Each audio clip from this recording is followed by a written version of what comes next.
Hello students, so today we are going to discuss and solve the questions from the exercise 7.1 from the chapter Congruence of Triangle. So let's understand first what is congruence. So congruence का मतलब होता है when two objects are exact copy of each other then they are congruence. जब दो objects हमारे पास same copy होते हैं एक दूसरे के. Okay, suppose you take from your daily life, if you have two pencils of same company,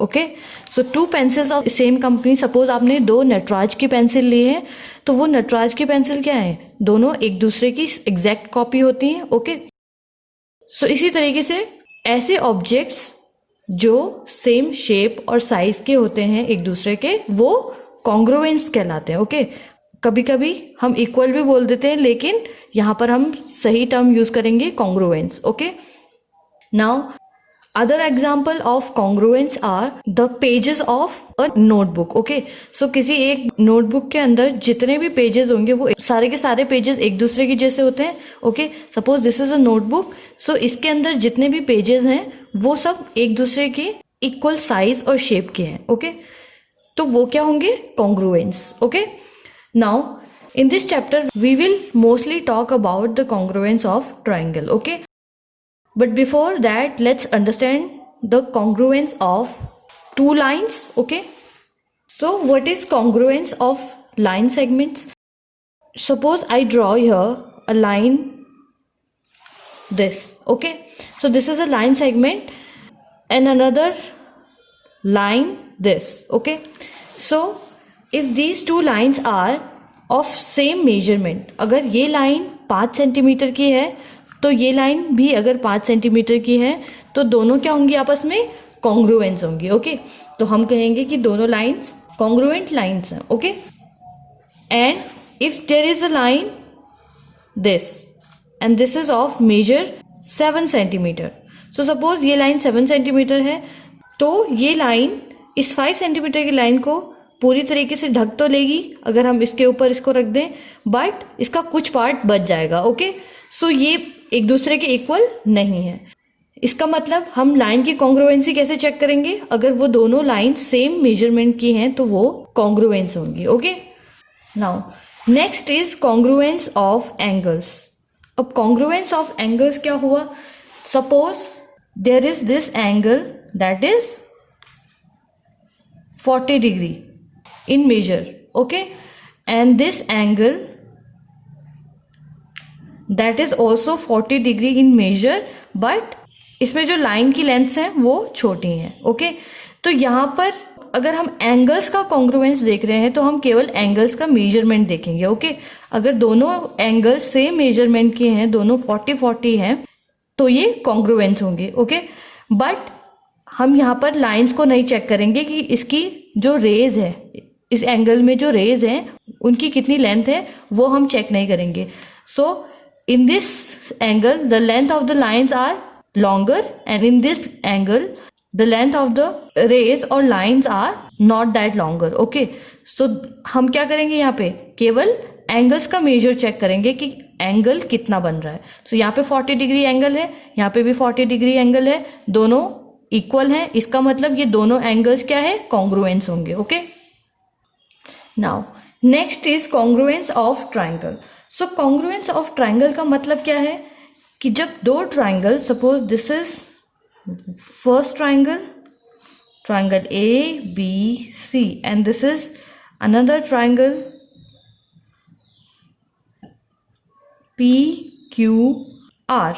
okay, अगर हम कहते हैं कि ये दोनों ट्राइंगल कॉन्ग्रुएंस है और हमारे पास लिखा है that triangle A B C is congruence. अब याद रखना कॉन्ग्रुएंस के लिए सिंबल लगता है ये इक्वल के ऊपर एक कर्ल का सिंबल लगता है इक्वल के ऊपर, तो ये कॉन्ग्रुएंस का सिंबल होता है. ओके, अगर हम कह रहे हैं now triangle A B C is congruence to triangle P Q R. Okay, तो इसका मतलब क्या है कि जो ट्राइंगल ए बी सी में है इसमें angle A will be equals to angle P, angle B will be equals to angle Q and angle C will be equals to angle R. Okay, तो सबसे पहली चीज हमने देखी एंगल्स। दो ट्राइंगल को अगर हम कॉन्ग्रुएंस चेक कर रहे हैं दो ट्राइंगल्स में, तो हम क्या देखेंगे, सबसे पहले तो हम एंगल्स देखेंगे। तो ए का एंगल पी के बराबर होना चाहिए, ये वाला एंगल इसके बराबर है। बी एंगल जो है वो क्यू के इक्वल है और सी का एंगल आर के इक्वल है। नाउ ये अगर पी क्यू आर, यहां से पी क्यू आर लिखा होता तो भी हम यहां से चेक करते। ओके, यहां पर हम कॉन्ग्रुएंसी डायग्राम से चेक करने के बजाय नेम से चेक करते हैं। ओके, इससे हमें ज्यादा इजीली पड़ता है। So A will be equals to angle P, angle B equals to angle Q and angle C is equals to angle R. Okay, तो हमने यहां से चेक किया, जो जिसकी सीक्वेंस है उसकी सीक्वेंस में एंगल्स एक दूसरे के इक्वल होंगे। ओके, सो सबसे पहले हमने एंगल चेक किया। सेकेंड हम चेक करेंगे साइड्स। ओके, नाउ साइड्स मैंने कहा था कॉन्ग्रुएंसी ऑफ लाइन सेगमेंट क्या आता है कि जब दो लाइंस एक दूसरे के इक्वल होती हैं तो वो कॉन्ग्रुएंट होती हैं। नाउ ट्राइंगल में लाइंस भी हैं और एंगल्स भी हैं, इसलिए हमें दोनों चीजें चेक करनी होगी। फर्स्ट हमने एंगल चेक किया। सेकेंड, यहां पर हमारे पास दिया है triangle A B C is congruent to triangle P Q R. इसका मतलब होगा हम साइड्स में चेक करेंगे, side A B, side P Q, A B P Q. Okay, यानी कि ये वाली साइड इस वाली साइड के इक्वल होगी। साइड बी सी ओके, किसके इक्वल होगी, क्यू आर के, क्यू आर। अब ऐसा क्यों, क्योंकि हम यहां पर चेक कर रहे हैं, यहां से चेक करने से हमें ज्यादा इजीली दिखेगा। ओके, सो ए बी का सीक्वेंस कौन फॉलो कर रहा है, पी क्यू। ओके, और बी सी का सीक्वेंस कौन फॉलो कर रहा है, Q R. Okay, now last side जो है वो है ए सी। ओके, और यहां पर कौन सी साइड है, पी आर। ओके, सो इसका मतलब है लास्ट जो हमारे पास साइड होगी वो होगी ए सी। ये फर्स्ट और लास्ट के जो पॉइंट्स दिए हैं ए सी और पी आर। ओके, सो इसका मतलब हमने कौन कौन सी लाइन चेक करी, लाइन और side A B equals to side P Q. Next side B C equals to side Q R and side A C equals to side P R. Okay, so ये हो गया जब हम triangle की congruency check करते हैं उसकी sides में। सो एंगल की कॉन्ग्रुएंसी हमने चेक किया सीक्वेंस से, एंड सिमिलरली हमने साइड की कॉन्ग्रुएंसी चेक की सीक्वेंस से। ए बी को फॉलो करता है पी क्यू, बी सी को फॉलो करता है क्यू आर एंड ए सी को फॉलो करता है पी आर। अब यहां पर हम देख रहे होंगे ए बी को फॉलो कर रहा है क्यू पी। ओके, लेकिन बी सी को फॉलो कर रहा है पी आर, लेकिन यहाँ पे बी सी के लिए क्या आ रहा है, क्यू आर। तो हम यहाँ पे कंफ्यूज नहीं होना चाहते हैं, इसलिए हम इस फॉर्म से हम चेक करेंगे कि कौन कौन एंगल, कौन कौन साइड्स एक दूसरे के इक्वल हैं। ओके, और फिर ये कॉन्ग्रुएंस हम चेक करेंगे। Now exercise 7.1 first question is complete the following statement. So हमें कंप्लीट करना है, यानी कि फिल अप करने हैं। First is two line segments are congruent if. तो दो लाइन सेगमेंट कॉन्ग्रुएंट कब होती हैं, जब वो एक दूसरे के इक्वल होती हैं, लेंथ जब उनकी इक्वल होती है, यानी कि measure of the length is equal. So if they have same length.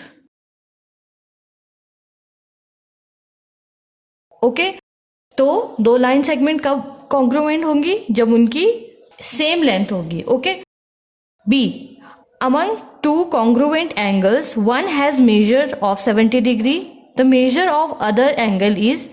अगर दो कोई कॉन्ग्रुएंट एंगल हैं और वन का मेजरमेंट 70 है तो दूसरे का मेजरमेंट कितना होगा, 70 डिग्री, तभी जाके वो कॉन्ग्रुएंट कहलाएंगे।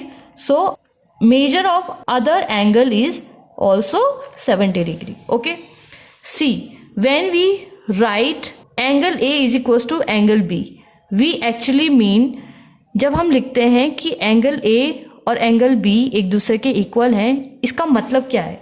इसका मतलब है कि जितना एंगल ए का मेजरमेंट होगा उतना ही एंगल बी का मेजरमेंट होगा, यानी कि measurement of angle A is equal to measurement of या measure of angle B. Okay, so कोई दो एंगल अगर आपस में इक्वल दिखाए गए हैं, इसका मतलब क्या है? उन दोनों का मेजरमेंट कितना है? सेम है। Okay, question 2, give any 2 real life examples for congruent shapes. तो कोई दो एग्जाम्पल देने हैं हमें कॉन्ग्रुएंट शेप के। सो फर्स्ट एग्जाम्पल क्या हो सकता है? फर्स्ट एग्जाम्पल कैन बी, जैसे कि मैंने आपको स्टार्टिंग में बताया था, pencils of same company. Okay, pencils of same company, किसी सेम कंपनी की पेंसिल्स क्या होंगी? सेम। ओके, कॉन्ग्रुएंट होंगी, यानी कि अगर हम नटराज का पैकेट खोलते हैं, नटराज पेंसिल्स का, तो उसकी सारी पेंसिल्स क्या है? एक दूसरे के इक्वल होती हैं, एक दूसरे के कॉन्ग्रुएंट होंगी। ओके, सो नेक्स्ट एग्जाम्पल क्या लिख सकते हैं? नेक्स्ट एग्जाम्पल हम सब डेली देखते हैं जब हम बिस्किट्स खाते हैं। ओके, सो अगर आप किसी बिस्किट का पैकेट लेंगे तो उसमें सारे बिस्किट एक जैसे लगते हैं, right?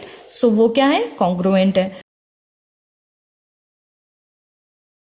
Of same packet.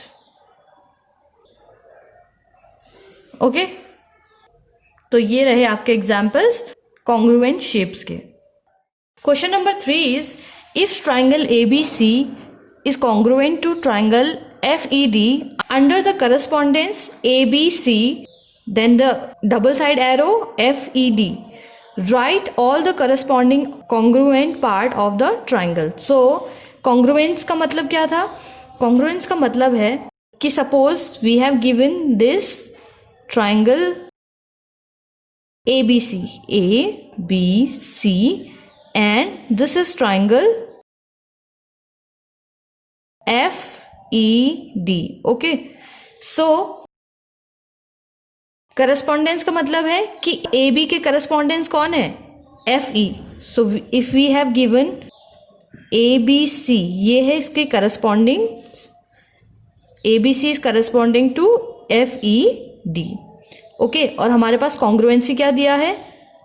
Triangle ABC is congruent to triangle FED. Okay, so यही है, इसकी कॉन्ग्रुएंसी कैसे शो करेंगे? ABC double arrow FED. Okay, इसका मतलब है जैसे हम अभी चेक कर रहे थे इनका सीक्वेंस। सो अगर ये दोनों ट्राइंगल एक दूसरे के कॉन्ग्रुएंट हैं, ओके, ये दोनों ट्राइंगल कॉन्ग्रुएंट्स हैं और इनकी साइड्स, इनके एंगल्स करस्पॉन्डेंट्स हैं, तो हम इनके अदर करस्पॉन्डिंग पार्ट्स लिख सकते हैं। जैसे कि एंगल्स में देखेंगे, सबसे पहले एंगल्स में देखेंगे, angle A is equal to angle A के करस्पॉन्डिंग कौन है? F. एंगल B और इसके करस्पॉन्डिंग कौन है? E. So angle B is equal to angle E. C, angle C और इसके करस्पॉन्डिंग है angle D. Okay, similarly sides का देखेंगे, सो साइड्स के करस्पॉन्डिंग कॉन्ग्रुएंट पार्ट्स देखेंगे। So AB is equal to, AB अगर साइड है तो इसकी करस्पॉन्डिंग साइड क्या होगी? FE. ओके, हम इनका एग्जैक्ट सीक्वेंस देखेंगे। नाउ BC, साइड BC है तो इसके करस्पॉन्डिंग साइड होगी ED. Now last side we have AC, so AC के करस्पॉन्डिंग होगा FD. Okay, so these are the corresponding congruent parts of these two congruent triangles. Okay, question number 4 is, if triangle DEF is congruent to triangle BCA, write the parts of triangle BCA that correspond to, and we have given 4 other parts. Okay, so हमें बताना है कि दो triangles हैं जो कि congruent हैं, और वो कौन से हैं? DEF. कॉन्ग्रुएंसी क्या है? करस्पॉन्डेंस क्या है?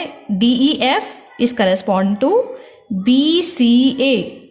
रिमेंबर हमें इनको उसी सीक्वेंस में लिखना होता है जिस सीक्वेंस में ये एक दूसरे के इक्वल आ रहे होते हैं। ओके, सो DEF ट्राइंगल है और ये कॉन्ग्रुएंट है ट्राइंगल BCA के। सो इसका मतलब इसमें कॉरेस्पॉन्डेंस क्या होगी, DEF करस्पॉन्ड टू BCA, और इसका मतलब है कि DE इज इक्वल टू होगा BC, EF करस्पॉन्ड होगा CA के, एंड DF करस्पॉन्ड होगा BA के। ओके, एंड सिमिलरली D हमारे पास जो एंगल बनेगा ट्राइंगल में, D एंगल किसके होगा, एंगल B के। एंगल E किसके करस्पॉन्ड होगा, C के, एंगल C के। और एंगल F किसके करस्पॉन्ड होगा, एंगल A के। ओके, क्योंकि ये इन्हीं की सीक्वेंस में है। नाउ यहां से हम चेक कर सकते हैं कि कौन सा करस्पॉन्ड है किसके। ओके, एंगल E लिखा है, एंगल E के करस्पॉन्डिंग एंगल कौन होगा, एंगल C, और यहां हम चेक कर सकते हैं एंगल E के करस्पॉन्डिंग एंगल C एंगल है। Okay, so angle E is equal to angle C। Okay, EF जो साइड हमारे पास यह लाइन सेगमेंट है ट्राइंगल में, उसकी करस्पॉन्डिंग साइड क्या होगी, उसकी करस्पॉन्डिंग साइड होगी EFCA। सो हम लिख सकते हैं equals to CA। Okay, angle F दिया है, एंगल F के करस्पॉन्ड कौन होगा, A, एंड हमने यहाँ पे भी फाइंड आउट किया था एंगल A के करस्पॉन्ड एंगल A है, so angle A। And last DF, so DF हमारे पास साइड है, इसके करस्पॉन्डिंग साइड कौन सी होगी, DF के करस्पॉन्डिंग है BA, और यहां से देखें तो DF के करस्पॉन्डिंग है BA। Okay, so this is how we find the corresponding sides and the congruency of triangle. Now students, you have to do all these questions in your notebook and practice them well. So I will see you in next video with new exercise. Till then, keep practicing and keep learning. Thank you.